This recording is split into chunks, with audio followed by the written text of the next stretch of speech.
So drifting obviously started in Japan, and when drifting started in America, it was kind of monkey see, monkey do. In Japan, everybody was using 4-cylinder turbos, some V6 turbos. So we all started, importing these motors, and wasn't for a few years after, they were like, wait a minute, drifting takes torque, and America has millions and millions of V8s laying around from all over the years. Light bulb, let's start using V8s in drifting.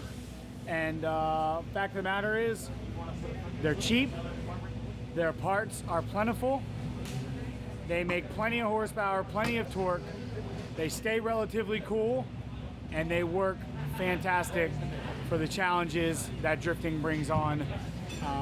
Allows a ton of torque, allows you to put a ton of grip down, and in a lot of cases is a lighter option than a 4-cylinder turbo with all the piping, the turbo, the manifolds, the intercooler, on all that weight in the front of the motor.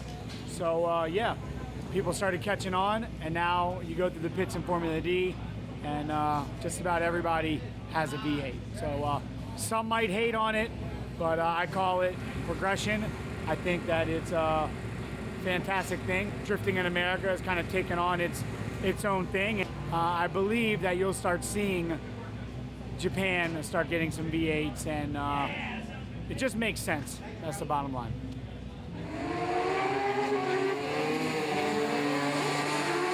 Well, going back a long time ago now, 2003, I ran the Toyota Supra with a V6, and kind of, not too many people actually, I don't know if anyone was keeping with a Supra back then. It was really just turbocharged 4-cylinders. And what I recognized quickly was the displacement of the V6, or the straight 6. The torque, it really helped to be smoother and not clutch kick the car. Going into getting my first manufacturer program, and actually bringing the first manufacturer into the sport of drift in the world with GM and the Pontiac GTO, we introduced the first V8 into the sport. It was at a D1 event in 2004, and then followed with Formula Drift for that season. We got booed big time coming onto the course because we were kind of crossing the waves and not doing the traditional path, but we proved that that was the right combination. Dodge followed with a V10, and now, well, nearly every car out here is some sort of Frankenstein engine swap with a V8.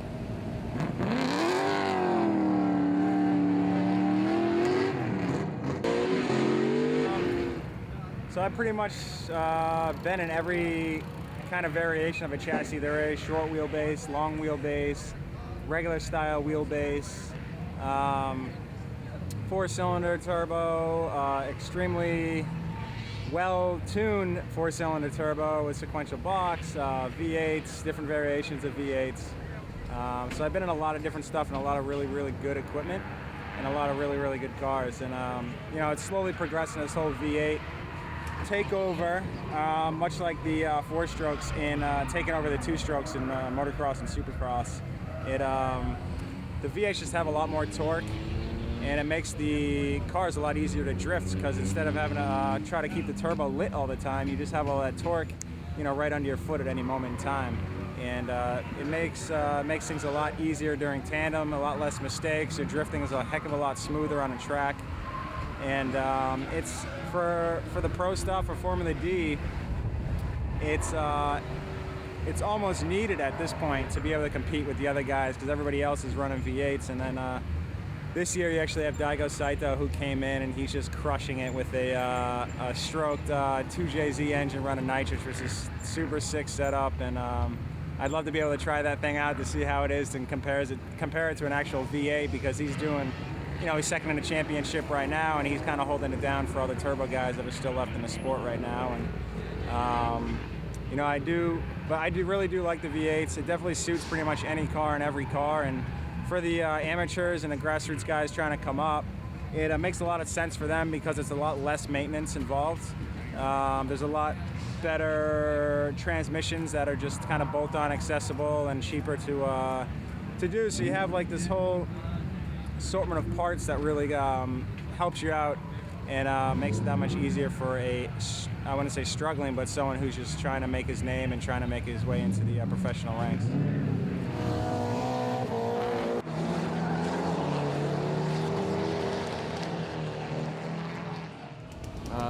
put a V8 into a 240 is actually pretty easy. There's plenty of companies out there, such as Sickie Manufacturing, that make really great motor mount kits, and they're really inclusive as far as everything that you need to get the motor mechanically in the car and ready to go.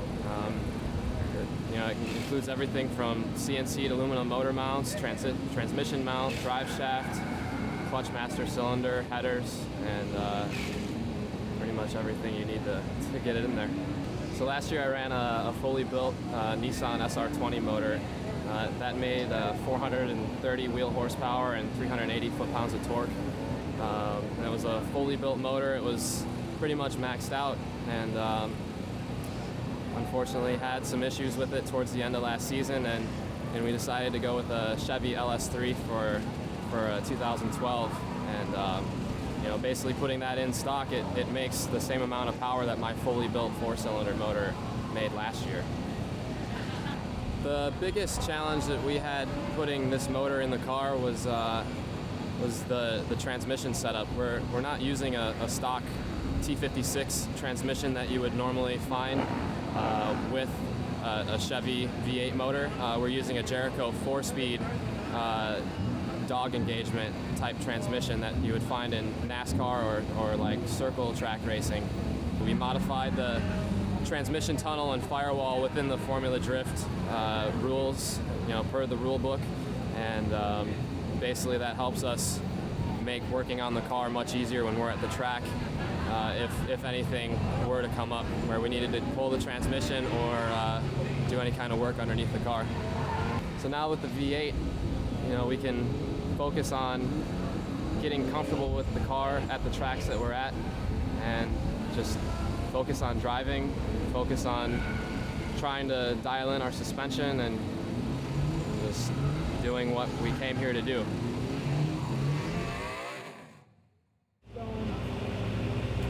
I started back in 2005, had a Mazda RX-7, built it in my garage, just kind of struggled chasing the dream, being broke, doing the whole drifter thing, driving all around, just trying to get practice and learn how to drive, and just going after being a pro. And went pro in 2008, basically got a couple sponsors lined up and did my best to just put a program together. Had a lot of trials and tribulations throughout the year, breaking motors, breaking transmissions, breaking diffs, breaking everything. But finished 16th overall, which is pretty good as a rookie. Got a podium that year, got 3rd place. Got hooked up with a team in 2009. Didn't really work out, but gained a lot of experience doing that, and then got linked up with Falken in 2010. And the last 3 years have just been an absolute blessing with these guys. They really take care of their drivers, and just giving me a chance to drive this 2013 Mustang and just go out and rip it. And fortunately everything has been going really well. We got 2nd place last year, and we're going for the championship this year. This car is just so set up for drifting. It's an amazing chassis. It's got an awesome power plant, and just is really an excellent car, excellent platform for the sport.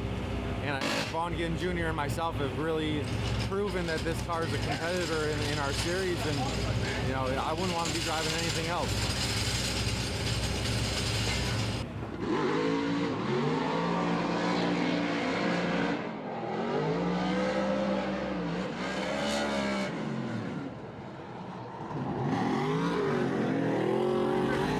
The first car I ever drifted was a 87 Supra. The first car I ever owned that I bought to learn how to drift in was a 88 Mazda RX-7. And then moving into the Nissan 350Z chassis in 2003.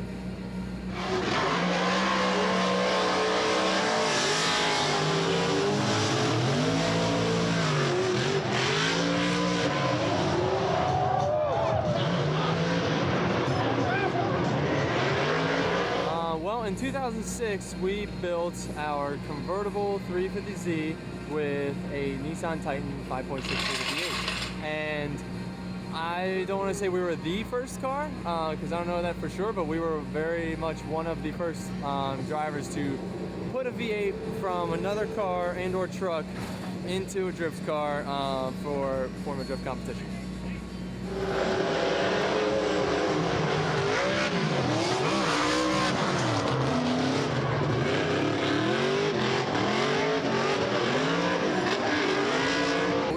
car, 370Z chassis. It's got so much mechanical grip built into it from the factory, being a proven sports car, and we'd have to do little to no modification to the chassis.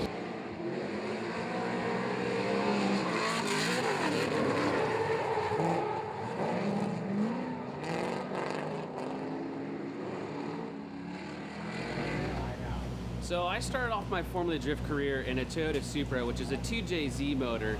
Out of the non-V8 motors, it's probably the most powerful thing that I've driven. Then I moved into an S2000, a Honda S2000, 4-cylinder turbocharged. Moved into an S14 Nissan, S15 Nissan, all 4-cylinder turbocharged. And that's really what drifting was about in the very beginning, starting back in 2004, going to about 2007. And then I actually drove a Porsche GT2, which was pretty interesting to drift that in Formula D. But then it really started to move into this V8, and I moved into a Nissan where we had a 410 sprint car motor put into there, and that was kind of one of the first, conversions you saw out there. And it's really where Formula D started to go with the torque, and having a V8 and having that torque behind you really helped. And you really started seeing all these conversion kits come out, and not only just having like a Chevy Camaro where we have an LS7 in this, but you're seeing almost every car out here going to a V8. All the S13s, S14s, even S15s, which are all Nissans, are going to V8s, and all LS platforms, a lot of GM motors out here. The benefit to having a V8 is you don't have that turbo lag. You have that torque, and the way Formula D now is with tandem, you want to be on someone's door, even if it's a slower car. So having that torque at your foot whenever you want it really helps you stay there. So that's the huge benefit to having a V8. In this car, we're running Ignite fuel. It's an E85. It burns really, really clean. And we just had the motor apart last week over at GM Racing, and with combining Mobil 1 and Ignite, their E85, the GM Racing guys said they literally looked like the motor hadn't even been run, and we did a full season on that motor. So it's a good example of how Mobil 1 and Ignite fuel is really helping us get the power out of this thing. And this is a LS7. It's about 720 horsepower and a little over 600 pounds of torque. So for this platform, it's a production motor, so getting that much power out of it, and it's NA, no supercharger, no turbocharger, just normally aspirated. So we're getting some good power out of it. We'd like to try and get a little bit more, so we're trying to do some development on it right now to get another 100 horsepower out of it, because I think that's where we need to be running with the top horsepower guys. There's some cars out here well into the 900 horsepower, so we need more, because we also got the Yokohama Advent Neovas out here, and they got tons of grip. So to get that grip to the ground, we need a little more power. So we're kind of dealing with that, but some BC internals, Crowder rockers, so a lot of good stuff on here. Love the motor; it sounds amazing. Yeah, V8 is definitely it in Formula D. There's everything out here from 4-cylinder turbos, V6 supercharged, V6 turbo. A couple years back, we had a Viper out here with the V10 naturally aspirated, and the V8's really becoming the standard in drifting, especially the LS engine. You have all these teams out here, and even the low-budget teams, they'll still spend 20 grand, on their Nissan 240 with a 4-cylinder turbo motor in it, and they'll end up going through 3 or 4 motors in one season. It'll bankrupt them. You can go out and buy an LS motor for a couple grand, do heads and cam on it, make 500 at the wheel, and have a competitive package that's going to last you a couple seasons. You don't have to worry about it breaking down. You don't have to worry about manifolds cracking, turbos falling off, stuff like that. So it's a really attractive setup. When you weigh the cost to performance benefit. I've had everything from 4-cylinder NA, 4-cylinder turbo, V6, turbo LS1s. I've had supercharged LS1s, LS2s, LS7s, and the vet here that we run in Formula D, it's a Mass Motorsports 416 cubic inch stroker motor. So it is a fully built, high-end V8. And we've ran 4 events this season, and all we've ever done is change the oil. I mean, it's a full pro car, and all we've done in 4 events with the motor is change the oil. So, I mean, it doesn't take a genius to figure out that the reliability is definitely there. It makes the same power, today that it did on day one, and, continue to do that for the next couple seasons. As long as you, protect the motor, don't over-rev it, it's as reliable as can be. You know, GM has spent a lot of development on the original LS1 engine to get the right geometry, and you know, people say, oh, it's a pushrod V8, it's old technology. I mean, look what we're doing with this. All the off-road truck guys use it, NASCAR uses it, Formula D guys use it. I mean, people are even using these things in airboats, airplanes, you know, you name it, the LS motor is pretty much taken over. And there's a good reason for that. It's not just because, you know, oh, it makes power and it's an aluminum block. It's extremely reliable, and you know, with that reliability is it just adds cheap insurance. So, you know, you figure you go out and spend a couple grand on a V8, all aluminum V8, and you have complete reliability. You don't have to worry about it blowing up. You know, there's no cooling issues. It's just a win-win for everybody. I can't think of anything detrimental about, you know, the LS series and the entire engine lineup that, you know, GM offers.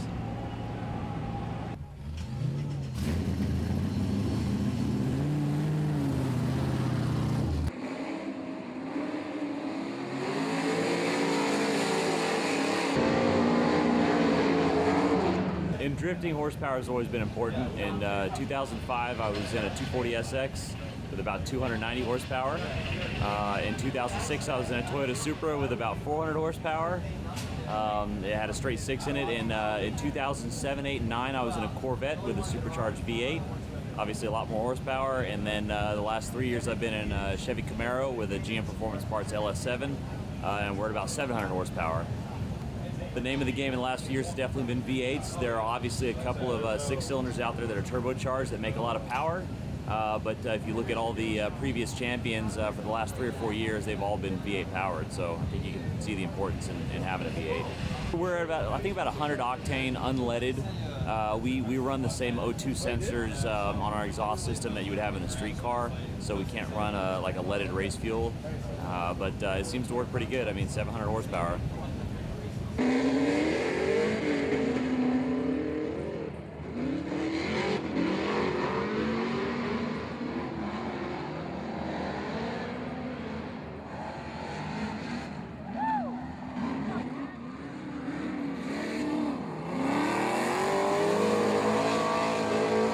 Hey guys, my name is Gushi here with the Greddy Performance Product Scion Racing FRS team. And as you can see behind me, this is a flat 4 engine turbocharged Scion FRS, and we're actually one of the only cars that are running 4-bangers that are turbocharged still. And in fact, we're the only car out there with the flat 4. So this car in the series is very unique. However, I did start off with a few different cars. My first drift car was actually a Nissan 240SX with the SR20. Again, it's a 4-cylinder turbocharged Nissan motor, but from there on out, I went to a Ford Mustang, which is obviously a V8. And we were actually one of the first cars out there with a V8 when it was still the field dominated by 4-cylinders. So I went through that phase, and then throughout the years, we started to notice more and more V8s. However, I kind of went backwards towards the 4-cylinder turbocharged engines, and I got picked up by Scion Racing about 5 years ago. So with the Scion Racing team, we built a TC that was converted to a rear-wheel drive. It was a 4-cylinder turbocharged 2AZ motor, and throughout the years, you know, we started seeing more and more V8s, and now today, you know, we're seeing a field dominated by V8s, and there's only a few of us with 4-cylinders out there. So, you know, it's quite a bit of a challenge, but we're still going V8 hunting, and we're having a good time. As long as I've started drifting and been competitive, I've always been into rotary motors. They're a unique motor, 1.3 liter. Mazda's the only manufacturer to have ever put them in a production car. So I mean, not only they're a unique platform to work with, but they're actually also very flexible. High RPM, high horsepower.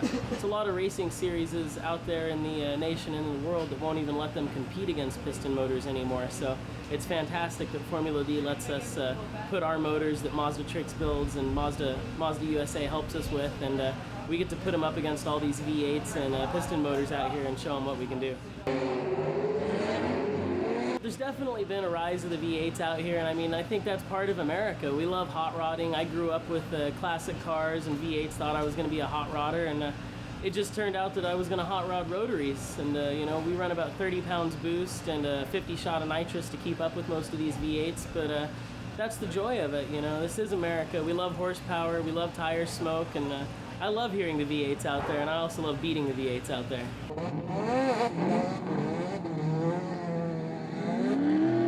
The 1.3 liter rotary motor is actually the smallest motor in Formula Drift competition right now.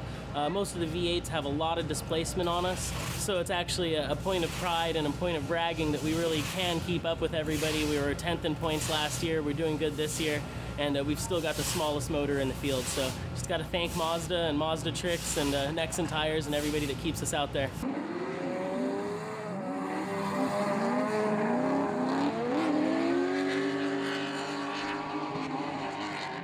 I've got the opportunity to drift a lot of different cars. I was a drift instructor for a couple years as I was coming up through the series, and that put me in everything from a 240 to a Corolla to some of the big V8 cars. And the first time I stepped in one of those V8 cars, it really is a whole different animal. The torque and the muscle that they have is really amazing, and it takes a different driving style than what the smaller motors take.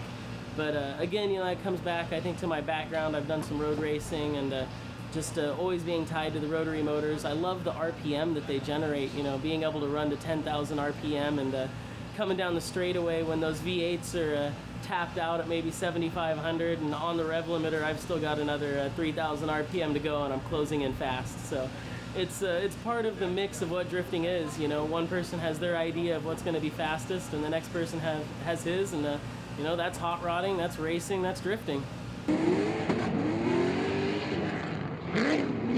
The Hyundai Genesis Coupe that I drive is probably one of only a few manufacturers out here actually keeping in with the tradition of the OEM engine power plant to the OEM chassis. We run the Hyundai Lambda V6 engine. It's a 3.8 liter V6 factory producing 348 horsepower. Ours is slightly modified to 4.1 liters with a Brian Crowder stroker kit, turbocharged with a Garrett turbo. It makes 700 horsepower at the wheels. Enough to keep up with the V8s, and this weekend actually trying to go through the V8s because they're not as fast. But it's just a great opportunity to showcase, you know, the Hyundai performance from a factory power plant in the same chassis. It's a combination you can buy at the street.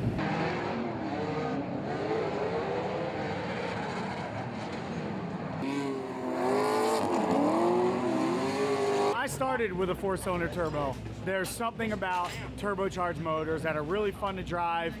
They really suit my driving style of being on the pipe and keeping the turbo spooled up. And in fact, there's a lot of new turbo technology to where these turbos make a ton of power and spool very quickly. However, there's a place for 4-cylinder turbos, and it's fun street cars, fun you know, grassroots drift cars.